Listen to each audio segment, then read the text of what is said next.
মৰমৰ তৃতীয় মান শ্ৰেণীৰ ছাত্ৰ-ছাত্ৰীসকল এইবাৰৰ পৰীক্ষাত আহিব পৰা তোমালোকৰ এটা পাঠ মোবাইলৰ বিলৈ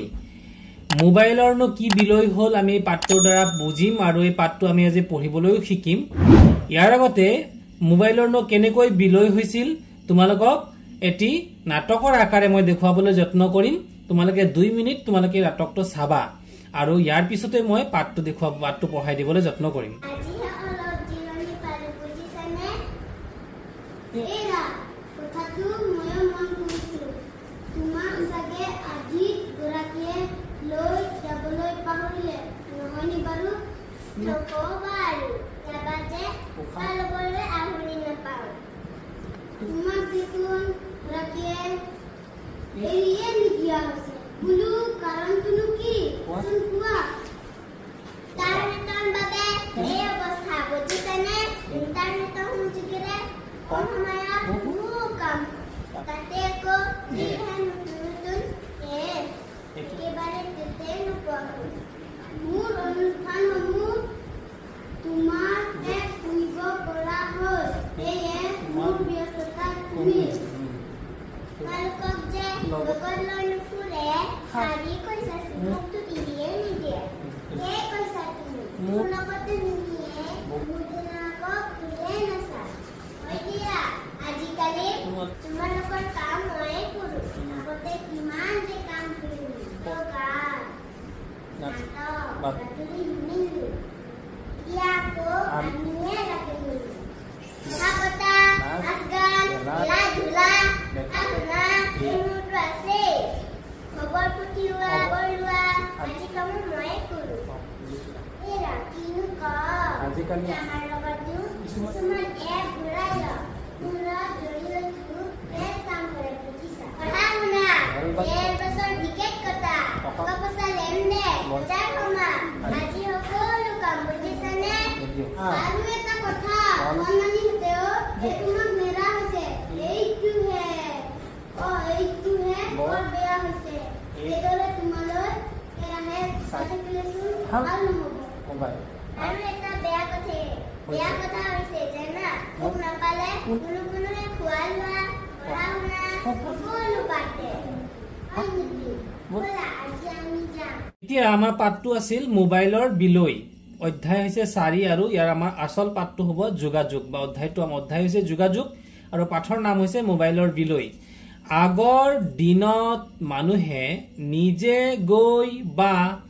আনক পঠিয়াই যোগাযোগ ৰক্ষা কৰিছিল তাৰ পাছত চিঠি পত্ৰ টেলিফোন আদিৰে যোগাযোগ ৰক্ষা কৰিছিল সময় আগবঢ়াৰ লগে লগে বিভিন্ন আধুনিক আহিলা বা সঁজুলি আহিল ইয়াৰ জৰিয়তে দূৰ দূৰণিৰ লোকৰ সৈতে কম সময়তে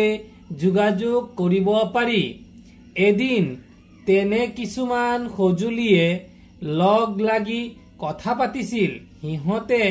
বাৰু কি কথা পাতিছিল পঢ়ি চাও আহা পঢ়া আমি এইখিনি পঢ়িব লাগিব নাটিকাখনৰ আৰম্ভণিতে মঞ্চৰ আৰ কাপোৰখন জাপ খাই থাকিব তাৰ পাছত লাহে লাহে মুকলি হ'ব গতিকে ইয়াতে এটা বানান চোৱা মঞ্চৰ ম নিয় ছয়াংশ ৰ মৰ লগত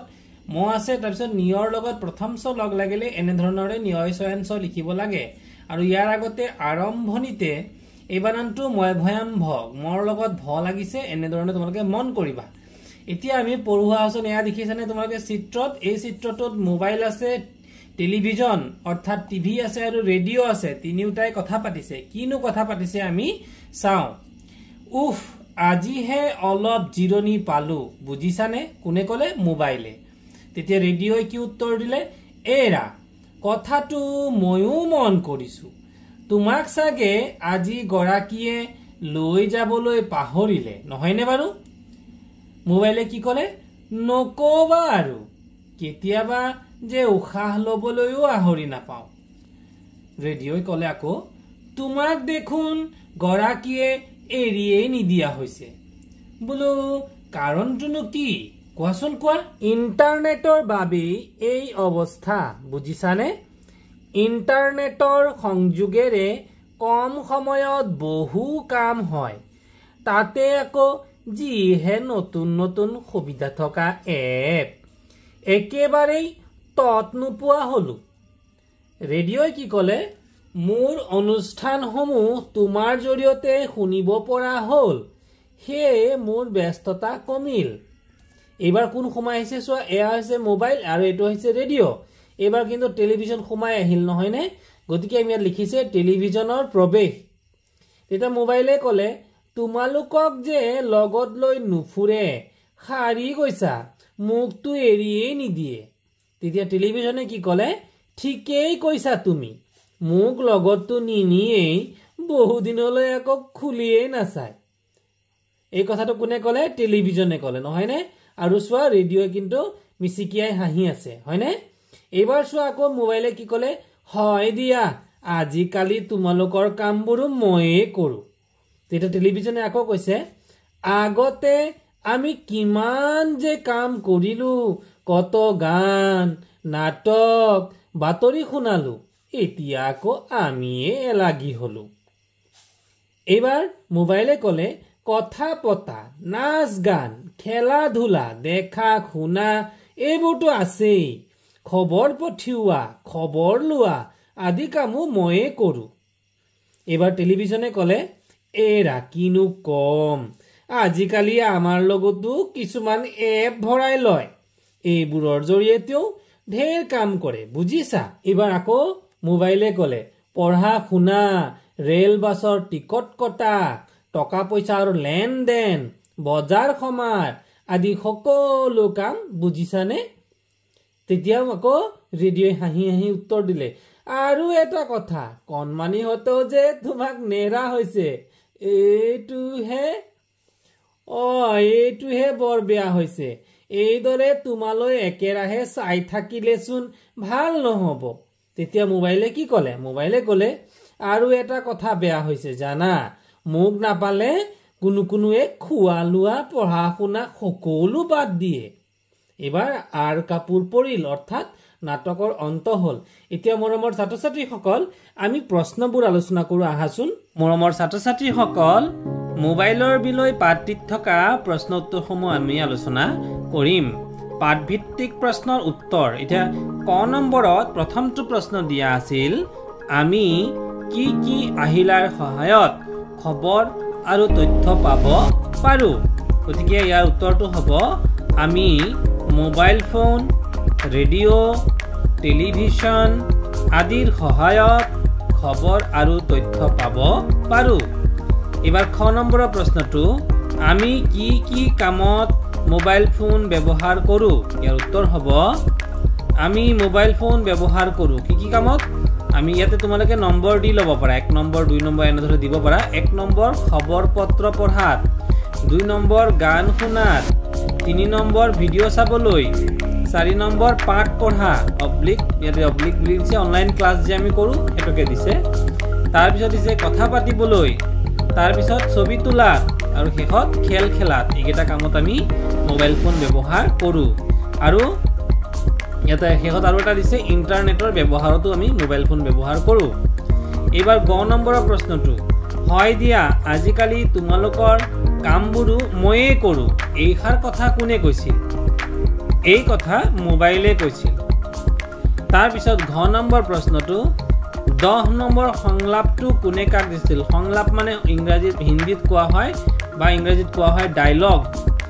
এই সংলাপ অৰ্থাৎ এই ডায়লগটো 10 নম্বৰৰ যেটো ডায়লগ কোনে কৈছিল তোমালোকে কিতাপত চালে গম পাবা 10 নম্বৰৰ ডায়লগটো কৈছিল অৰ্থাৎ সংলাপটো টিভিয়ে মোবাইল আৰু ৰেডিঅ'ক কৈছিল তোমালোকে ইতিমধ্যে এটা সাধু এক্টিংৰ আকাৰে দেখুৱা হৈছে গতিকে তাতো তোমালোকে চালে গম পাবা 19 নম্বৰ প্ৰশ্নটো উফ আজিহে অলপ জিৰণি পালো মোবাইলে কিয় জিৰণি পালে উত্তৰটো হ'ব মোবাইলক সিদিনা গৰাকীয়ে নিবলৈ পাহৰিলে হেহে মোবাইলে অলপ সময় জিৰণি পাবলৈ সক্ষম হ'ল বা জিৰণি পালে তাৰ পিছত ইয়াতে অতিৰিক্ত প্ৰশ্ন দিয়া আছিল মোবাইলৰ উপযোগিতা কি কি মোবাইল বহুবিধ কামত সহায়ক যেনে খবৰ পঠিওৱা খবৰ পোৱা লিখিছে খবৰ পোৱাটো শুদ্ধ কিন্তু খবৰ পঠিওৱাও লিখিব পাৰা পাঠ পঢ়া গান শুনা ভিডিঅ' চোৱা কথা পতা ছবি তোলা খেল খেলা আদি মোবাইলৰ উপৰিও আন কিহত আমি ৰঙীন ছবি নাট গীত বাতৰি আদি চাব পাৰো আমি টেলিভিছনতো ৰঙীন ছবি নাট গীত বাতৰি আদি চাব পাৰো ৰেডিঅ'ৰ দ্বাৰা কি পোৱা যায় ৰেডিঅ'ৰ দ্বাৰা গান বাতৰি নাটক আলোচনী অনুষ্ঠান আদি শুনিব পৰা যায় তাৰ পিছত মোবাইলৰ অতিকে ব্যৱহাৰে কি সমস্যা হ'ব পাৰে মোবাইলৰ অতিকে ব্যৱহাৰে চকুৰ ক্ষতি শাৰীৰিক অসুবিধা আৰু অধ্যয়নত মনোযোগ হ্ৰাস হ'ব পাৰে আৰু একেবাৰে শেষত প্ৰশ্নটো আছিল মোবাইল টিভি আৰু ৰেডিঅ'ৰ ভিতৰত কোনটো বেছি কাম কৰি থাকে বুলি পাঠত কোৱা হৈছে উত্তৰটো হ'ব পাঠত মোবাইলে বেছি কম কাম কৰি থাকে বুলি কোৱা হৈছে গতিকে মৰমৰ ছাত্ৰ ছাত্ৰীসকল এয়া আছিল প্ৰশ্নখিনি ইয়াৰ লগতে আমি এটা গ্ৰামাটিকেল প্ৰশ্নবোৰ অলপ আলোচনা কৰিম মৰমৰ ছাত্ৰ ছাত্ৰীসকল এই 3 নম্বৰ প্ৰশ্নটোত শব্দৰ লগত অৰ্থ আস্তানি মিলাও আহা ৰেডিঅ' এই ৰেডিঅ'টোৰ অৰ্থ কি হ'ব ৰেডিঅ'টোৰ অৰ্থটো হ'ব এবিধ অনাতাঁৰ যন্ত্ৰ তাৰপিছত আছিল তত নোপোৱা মানে হৈছে জিৰণি নোপোৱা এলাগি মানে হৈছে অৱহেলিত আৰু ঢেৰ মানে হৈছে বহুত এবাৰ ইয়াৰ পিছৰ প্ৰশ্নটো 4 নম্বৰ পাঠটো পঢ়ি তলৰ তালিকাখন সম্পূৰ্ণ কৰা ইন্টাৰনেটৰে সংযোগ কৰিব ৰেডিঅ' পাৰে নে নোৱাৰে ৰেডিঅ' নোৱাৰে টেলিভিছন পাৰে মোবাইল ফোন পাৰে তাৰপিছত লগত লৈ ফুৰিব ৰেডিঅ' পাৰে নে নোৱাৰে পাৰে টেলিভিছন নোৱাৰে আৰু মোবাইল ফোন পাৰে বাতৰি শুনিব ৰেডিঅ'ত পাৰে নে নোৱাৰে নিশ্চয় পাৰে টেলিভিছনত পাৰে আৰু মোবাইল ফোনতো পাৰে চলচ্চিত্ৰ চাব সিনেমা চাব ৰেডিঅ'ত পৰা যাবনে ৰেডিঅ'ত নোৱাৰে টেলিভিছনত পাৰে